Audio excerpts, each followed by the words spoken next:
Hey guys, we're back reading Black Marxism by Cedric Robinson. We are on chapter 11, which is Richard Wright and the Critique of Class Theory, and the section is the novel as politics. And then I'm going to read a couple parts from the Norton Anthology of African American Literature. This is the second edition. I highly recommend getting the third edition. When I have a job and money, I'll get the third edition. Anyways, let's get started. The novel as politics. Richard Wright was, by his own work, primarily a novelist. But as a novelist involved in social action, his novels were more than a complaint against or an observation of the human condition. Wright intended that his writing engage and confront a political reality of movement. He was a novelist who recognized that a part of his task was to come to terms with the character of social change and the agencies that emerged as attempts to direct that change. His early development consciously reflected this concern, beginning with his 1937 essay, Blueprint for Negro Writing.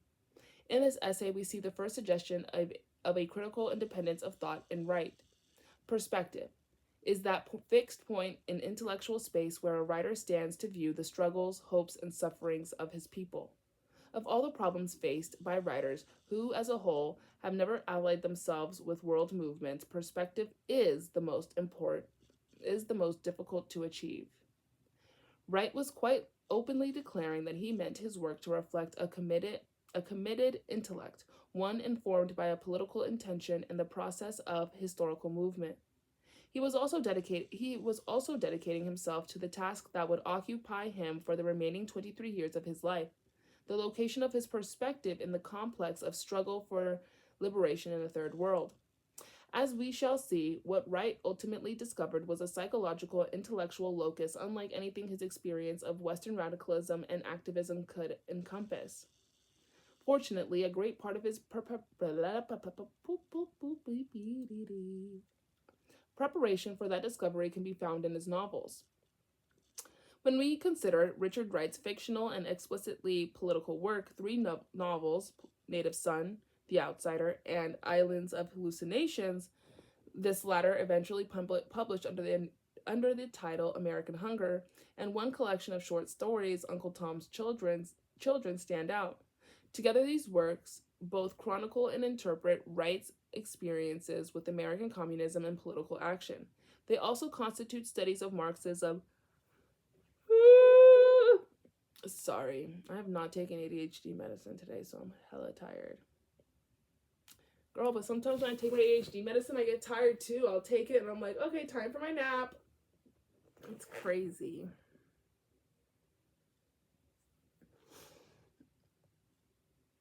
Experiences of America. Okay, together these works both chronicle and interpret Wright's experiences with American communism and political action. They also constitute studies of Marxism as a theory of history and social revolution, of the social and psychological development of the American working class, and of the historical and ideological development of American blacks. Serious attention to these works should not be deflected by the form through which Wright sought to articulate his ideas. Indeed, it must be recognized that his works are uniquely suited to their tasks. Using this form, Wright could reconstruct and weight the extraordinary complexities and subtleties of racial politics as he and others had experienced it. His characters could live with and struggle through crises he had encountered. They could test the meaning and significances he had given to those experiences. His novels were consequently much more authentic documents than the conventional forms of history, biography, and political tract, for they were constructed from lives with which he was intimate. In these novels, Wright could achieve his intentions of weaving living consciousness into the impress of social theory and ideology. Have mercy! Excuse me. Sometimes I cover my face when I laugh because I feel like it's like the funniest. I just look funny. Why did I bring that up? I don't know, girl. Shh. Wright had joined the American Communist movement in the early 1930s. This was a period that coincided with the intensification of the party's work among blacks following the Sixth Congress of the Comintern's resolution of the Negro question in 1928 and the beginning of the Scottsboro trials in 1931. That is when 9 boys were accused of raping 2 white women. And then like a white mob, like,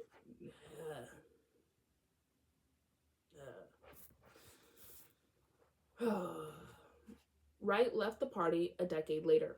During those years, he worked in the movement in various capacities of organizer, member of of a Black Party cell in Chicago, officer in the John Reed clubs, and writer for the Communist Press.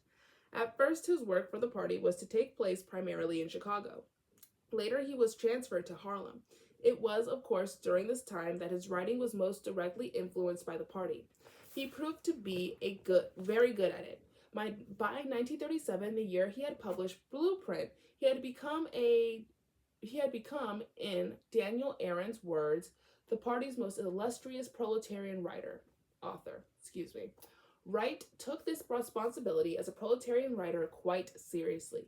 He was committed to the task of expressing working class thought, consciousness, and experience.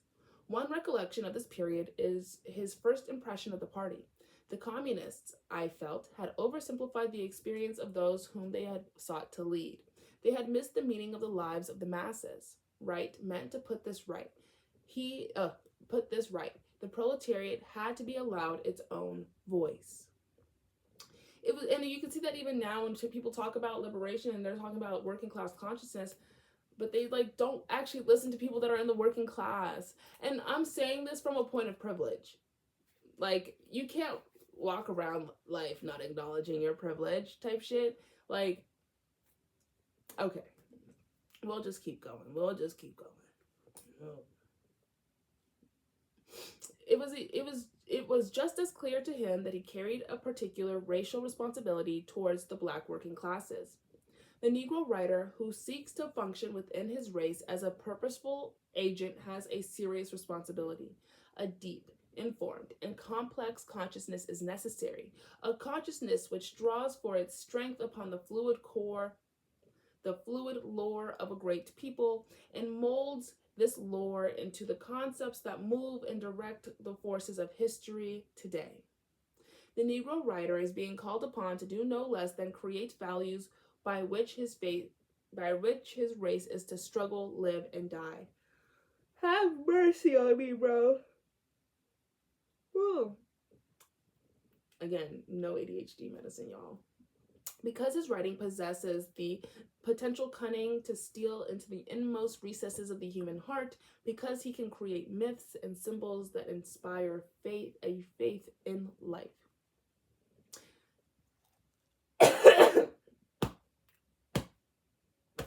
Excuse me. As a Black writer, Wright was presuming that the intelligentsia had the obligation to construct the ideological and symbolic means through which an emerging Black movement would be formed. Still, the work of this intelligentsia had to be grounded in the culture of their people. Working with these conceptions, Wright was clearly reflecting on earlier Marxian tradition, one in which Lenin had transformed a renegade petite bourgeoisie into a revolutionary vanguard. Wright appears to have always opposed the Stalinist anti-intellectualism that marked the communist movement domestically and internationally in the 1930s. But Wright was also mindful of a second and separate tradition that had emerged among Blacks in the United States during the late 18th and mid-19th centuries. At these historical moments, from among the ranks of free Blacks, there had emerged an intellectually, economically, and politically elite class that had assumed leadership on behalf of the largely enslaved masses. Black masses. Enslaved Black masses. This nucleus later contributed significantly to the formation of the Black middle class. The ethos of this class and its socio-historical traditions had been given its most enduring name by W.E.B. Du Bois, the Talented Tenth. And you can definitely still see the Talented Tenth-ism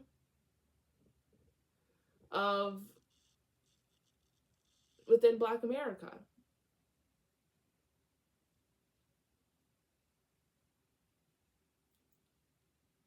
Don't hurt me. Listen. And don't get me wrong, I feel like when we think about things as like solely good and solely bad, it doesn't allow for like the whole reflection of like what it act like, you know, like the fullness of someone, the fullness, the wholeness, right? You know what? We're not gonna even go there. We're not gonna even go there. Wright was thus suffusing two distinct and opposing traditions. But more important, even here, while he was ostensibly addressing Black intellectuals, he was also going about the work of recreating his world in his own ideological terms. Yay! Okay, next is Wright's social theory, but that one I want to like give enough time to just read the whole section as is. So, next, Richard Wright's Blues. I'm gonna skip to two different parts, even though it's like a lot more pages. However, it's a lot. Richard Wright's Blues. If anybody asks you who sang this song, say it was Old Black Boy Down Here and Gone. Been here and gone.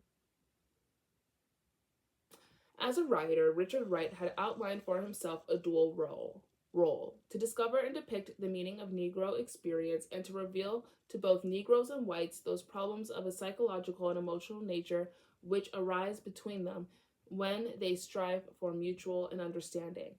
Now, in Black Boy, he had used his own life to probe what qualities of will, imagination, and intellect were required of a Southern Negro in order to possess the meaning of his life in the United States. Wright is an important writer, perhaps the most articulate Negro American, and what he has to say is highly perceptive.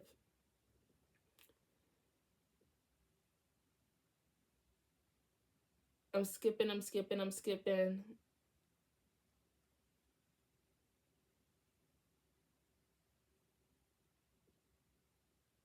The Negro Blues. The blues is an impulse to keep the painful details and episodes of a brutal experience alive in one's aching consciousness, to finger its jagged grain and to transcend it, not by the consolation of philosophy, but by squeezing from it a near tragic, near comic lyricism. As a form, the blues is an autobiographical chronicle of personal catastrophe expressed lyrically. And certainly, Wright's early childhood was crammed with catastrophic incidents. In a few short years, his father deserted his mother. He knew intense hunger. He became a drunkard begging drinks from black stevedores. Stevedores? Workers responsible for loading and unloading ships in port. Period. In Memphis, saloons. He had to flee Arkansas, where his uncle was lynched. He was forced to live with a fanatically religious grandmother in an atmosphere of constant bickering. He was lodged in an orphan asylum. He observed the suffering of his mother, who became a permanent invalid. While fighting off the blows of the poverty-stricken relatives with whom he had to live. He was cheated, beaten, and kicked off jobs by white employees who disliked his eagerness to learn a trade, and to these objective circumstances must be added the subjective fact that Wright, with his sensitivity, extreme shyness, and intelligence, was a problem child who rejected his family and was by them rejected. Thus, along with the themes, equivalent descriptions of Milu and the perspectives to be found in Joyous, Nehru, Dostiev, Dostoievsky.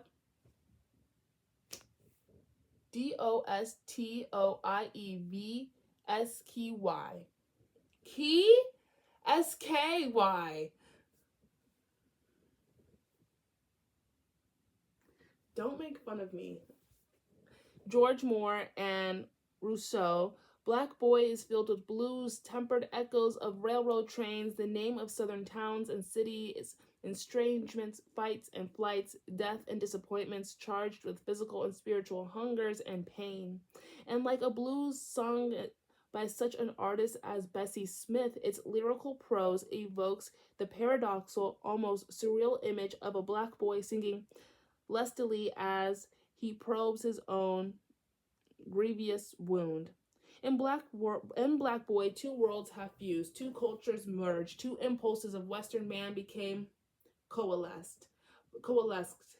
By discussing some of its cultural sources, I hope to answer those critiques who would make of the book a miracle and of its author a mystery, and while making no attempt to probe the mystery of the artist who Hemingway says is forged in injustice as a sword is forged.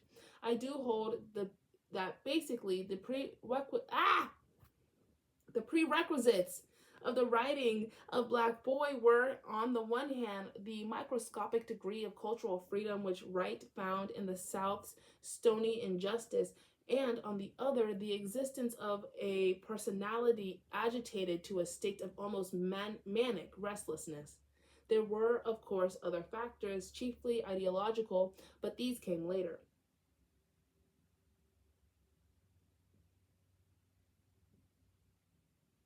Wright speaks of his journey north as taking a part of the South to transplant in alien soil.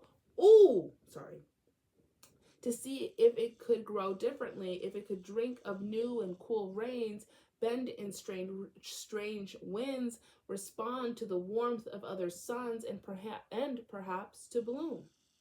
And just as Wright, the man, represents the blooming of the delinquent child of the autobiography, just so does Black Boy represent the flowering cross, fertilized by pollen blown in the winds of strange cultures, of the humble blues lyric. There is, as in all acts of creation, a world of mystery in this, but there is also enough that is comprehensible for Americans to create the social atmosphere in which other Black boys might freely bloom.